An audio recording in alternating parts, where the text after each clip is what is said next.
Praise Lord. ദൈവനാമത്തിൻ്റെ മഹത്വമുണ്ടാകട്ടെ. എല്ലാ പ്രിയപ്പെട്ടവർക്കും കർത്താവായ യേശു ക്രിസ്തു നാമത്തിൽ ഞാൻ എൻ്റെ സ്നേഹവന്ദനങ്ങൾ അറിയിക്കുന്നു. സന്തോഷമായിട്ടിരിക്കുന്നോ?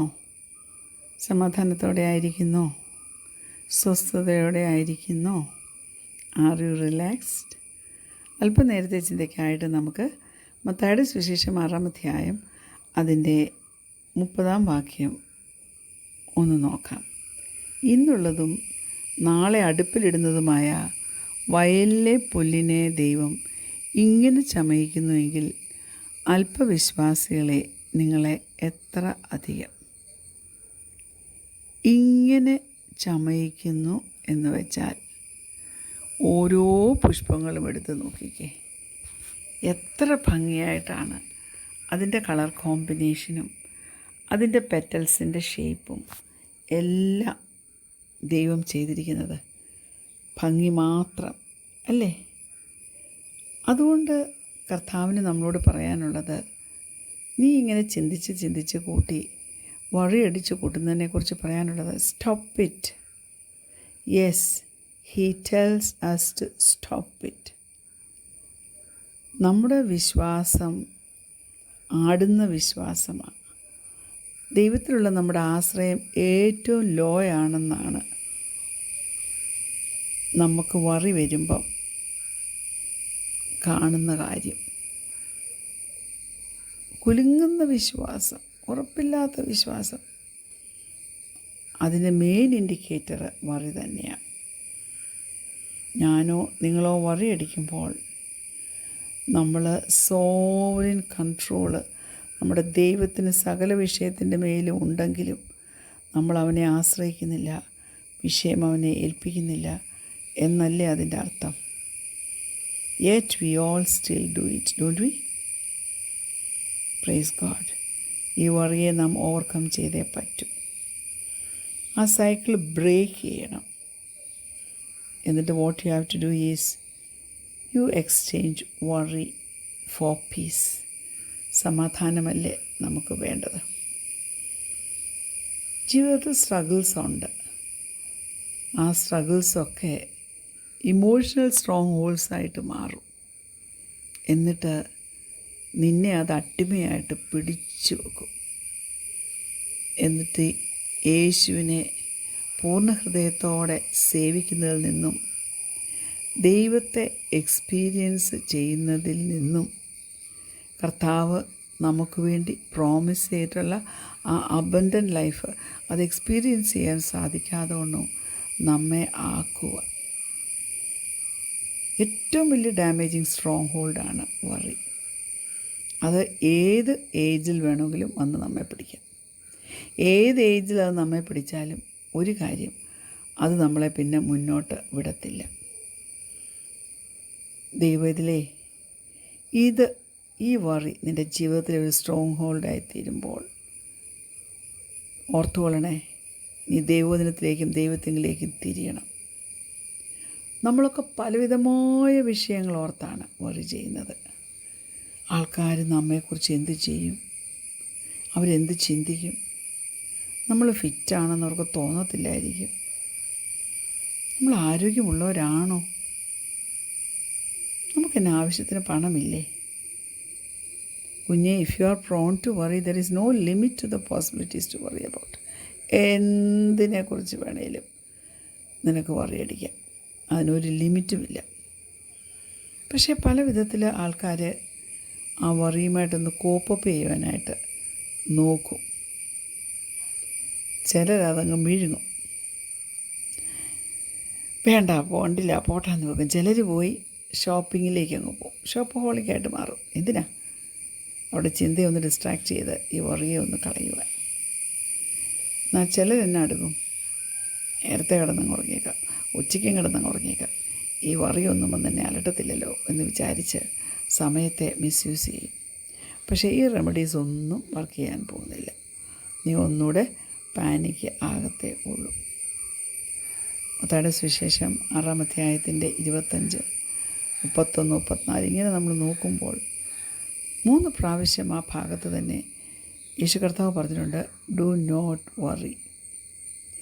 വറിക്ക് ഉപയോഗിക്കുന്ന ഗ്രീക്ക് വേർഡ് എന്തുവാന്ന് വെച്ചാൽ കുരുങ്ങിക്കിടക്കുക, അല്ലെങ്കിൽ വിൽക്കുക, ചോക്ക് ചെയ്യുക, അതിനൊക്കെ ഉപയോഗിക്കുന്ന അതേ വാക്കിൻ്റെ കൺസെപ്റ്റാണ് വറി എന്നുള്ളതിന് ഉപയോഗിച്ചിരിക്കുന്നത് ഗ്രീക്കിൽ. അതായത് കുഞ്ഞെ, നീ വറിയടിച്ചാൽ നീ ചിലതിൽ കുരുങ്ങിക്കിടക്കും, ചിലത് നിന്നെ വിൽക്കുവാനിടയാക്കും. ഭക്ഷണം കഴിക്കുമ്പോൾ വിൽക്കുന്നത് കണ്ടിട്ടില്ലേ? എന്തെങ്കിലും പിന്നെ നല്ലതകത്തോട്ടോ പുറത്തോട്ടോ മുന്നോട്ടോ പോകാൻ പറ്റുമോ? നിന്നെ അത് ഫ്രസ്ട്രേറ്റഡ് ആക്കും, നിന്നെ അത് ഫ്രീ ആക്കത്തില്ല. നീ യേശു കർത്താവിൻ്റെ ഒരു ശിഷ്യയാണെങ്കിൽ ലജ്ജിക്കത്തക്ക അവസ്ഥയിലേക്ക് പിശാച് നിന്നെ കൊണ്ടുപോകും ഈ വറി തന്ന്. അതുകൊണ്ട് ഒരു കാര്യമൊന്ന് മനസ്സിലാക്കിക്കേ, വറി എന്ന് പറഞ്ഞാൽ അതൊരു പാപമാണ്. കാരണം ദൈവത്തിൻ്റെ ശക്തിയിലും ദൈവത്തിൻ്റെ നന്മയിലും നിനക്ക് വിശ്വാസമില്ലാതെ നീ സംശയിക്കുന്നത് കൊണ്ടല്ലേ നീ വറിയടിക്കുന്നത്. It is doubt in the power and goodness of God. ചില ആൾക്കാർ പറയും വറി ഒരു സിന്നല്ല. അവർ പറയും അവർക്ക് വറിയുമില്ല, പക്ഷെ ചിലതിനെക്കുറിച്ച് അവരങ്ങ് കൺസേൺഡാണ്.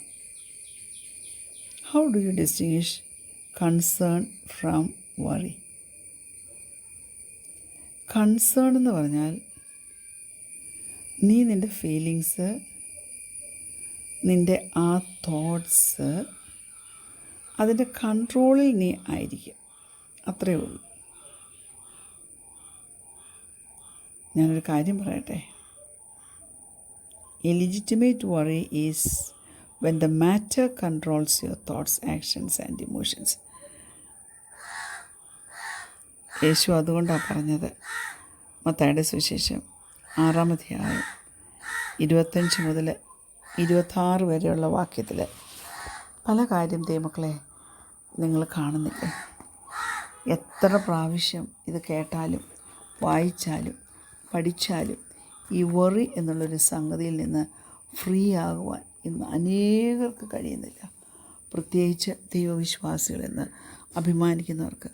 മത്തായിയുടെ സുവിശേഷം 6-ാം അധ്യായത്തിൻ്റെ 25-26 ഒന്ന് ശ്രദ്ധിച്ചേ. അതുകൊണ്ട് ഞാൻ നിങ്ങളോട് പറയുന്നത്, എന്ത് തിന്നും കുടിക്കുമെന്ന് നിങ്ങളുടെ ജീവനായിക്കൊണ്ടും എന്തുടുക്കുമെന്ന് ശരീരത്തിനായിക്കൊണ്ടും വിചാരപ്പെടരുത്. ആഹാരത്തേക്കാൾ ജീവനും ഉടുപ്പിനേക്കാൾ ശരീരവും വലുതല്ലയോ? ആകാശത്തിലെ പറവകളെ നോക്കുവിൻ, അവ വിതയ്ക്കുന്നില്ല, കൊയ്യുന്നില്ല, കളപ്പുരയിൽ കൂട്ടി വെക്കുന്നതുമില്ല. എങ്കിലും സ്വർഗസ്നായ നിങ്ങളുടെ പിതാവ് അവയെ പുലർത്തുന്നു. അവയേക്കാൾ നിങ്ങൾ ഏറ്റവും വിശേഷത ഉള്ളവർ അല്ലയോ? Praise God. കുഞ്ഞെ, നീ വിശ്വസിക്കുന്നില്ലേ? നീ വിശേഷത ഉള്ളവളാണ്, നീ വിശേഷപ്പെട്ടവളാണ്. You are special in God's sight. Hallelujah. ഒരിക്കലും തെറ്റായ അതോറിറ്റിയെ നീ ഫോക്കസ് ചെയ്യരുത്. നമ്മുടെ അപ്പൻ, നമ്മുടെ പിതാവ് പറന്നു നടക്കുന്ന പറവകൾക്ക് ഭക്ഷണം കൊടുക്കുന്നു, അല്ലേ? ആത്മാവില്ലാത്ത പറവകൾക്ക് ഭക്ഷണം കൊടുക്കുന്നു. എന്നാൽ നമ്മെ അവൻ സൃഷ്ടിച്ചത് അവൻ്റെ രൂപത്തിലും അവൻ്റെ സാദൃശ്യത്തിലുമല്ലേ? നമ്മുടെ മൂക്കിൽ ജീവശ്വാസം ഊതി നമുക്ക് ജീവൻ തന്നവൻ, നമ്മളിൽ പകർന്ന ആത്മാവ്, പ്രൈസ് ഗോഡ്, ആ ആത്മാവിനെ വിട്ട് നമുക്ക് എവിടെയും പോകാൻ പറ്റത്തില്ല. നമ്മൾ എത്രയോ വിലയേറിയവരാ, നമ്മൾ എത്രയോ മാന്യരാ. അതുകൊണ്ട് ഞാൻ നിന്നെ ഒരു നാളും കൈവിടത്തില്ല, ഒരു നാളും ഉപേക്ഷിക്കില്ല എന്ന് പറഞ്ഞ കർത്താവ് നിന്നെ കൈവിടത്തില്ല കേട്ടോ. He will never leave you my dear child of God. He will never forsake U. അതുകൊണ്ട് പ്രൈസ് ഗോഡ്, ഈ പ്രോമിസ് നിനക്ക് വറി വരുമ്പോൾ ഉള്ള ആദ്യത്തെ ആൻറ്റിഡോട്ടായിട്ട് ഒന്ന് കണ്ടേ. എൻ്റെ കർത്താവ് എന്നെ ഉപേക്ഷിക്കത്തില്ല, എന്നെ കൈവിടത്തില്ല. നിനക്ക് രോഗത്തിൻ്റെ ഒരവസ്ഥയാണോ? നീ കണ്ടിന്യൂസായിട്ട് വേദന അനുഭവിക്കുകയാണോ കുഞ്ഞെ? ഉച്ചത്തിൽ നീ ഒന്ന് പറയാം, എൻ്റെ യേശു എന്നെ കൈവിടത്തില്ല, എൻ്റെ യേശു എന്നെ ഉപേക്ഷിക്കത്തില്ല, എൻ്റെ യേശു എൻ്റെ വേദന കാണുന്നു, അവനെനിക്ക് സൗഖ്യം തരും, അവൻ്റെ വേണ്ടി ഇപ്പോഴൊരാൾ എനിക്ക് സൗഖ്യം വന്നു എന്ന് പറ. എങ്കിൽ മാത്രമേ ഈ കേൾക്കുന്ന ഡിവോഷൻസൊക്കെ നിങ്ങൾക്ക് മീനിങ് ഫുള്ളായിട്ട് വരത്തുള്ളൂ. അങ്ങനെ വരണമെന്ന് ഞാൻ ആഗ്രഹിക്കുന്നു. പ്രാർത്ഥിക്കുന്നു. കണ്ണുകടയ്ക്കാൻ നമുക്ക് പ്രാർത്ഥിക്കാം. ഞങ്ങളെ സ്നേഹിക്കുന്ന ഞങ്ങളുടെ നല്ല ദൈവമേ, സ്വർഗീയ പിതാവേ, നല്ല സമയത്തിനായിട്ട് ഞങ്ങൾ നിന്നെ സ്തുതിക്കുന്നു, സ്തോത്രം ചെയ്യുന്നു. സകലത്തെയും അതതിൻ്റെ സമയത്ത് ഭംഗിയോടെ സൃഷ്ടിച്ച് ചൊവ്വായി നിലനിർത്തി മുന്നോട്ട് പരിപാലിക്കുന്ന കർത്താവേ, ഞങ്ങളെയും ഈ ഭൂമിയിലാക്കിയിരിക്കുന്നിടത്തോളം കാലം വറി എന്ന വാക്കിന് പ്രാധാന്യം കൊടുക്കാതെ, ഞങ്ങൾ സ്ട്രാങ്കിൾ ചെയ്ത് കുരുങ്ങിക്കിടക്കാതെ കർത്താവെ ഞങ്ങളുടെ ഓട്ടം ഓടി തീർക്കുവാൻ്റെ കൊണ്ണം നീ ഞങ്ങളെ സഹായിക്കുമാറാണോ എന്ന് പ്രാർത്ഥിക്കുന്നു. ദൈവത്തിൻ്റെ കൃപ ഞങ്ങളുടെ മേൽ പകരുമാറാണമേ. ചൂക്ഡപ്പായിട്ട് പോകുന്ന സിറ്റുവേഷൻസ് ഞങ്ങളുടെ ജീവിതത്തിൽ വരുമ്പോഴും കർത്താവ് കൂടെ ഇരുന്ന് ഞങ്ങളെ വിട്ടുവയ്ക്കണം. പ്രാർത്ഥനയുടെ സ്തോത്രം യേശുവിൻ്റെ നാമത്തിൽ തന്നെ. Amen. Praise the Lord. God bless you all.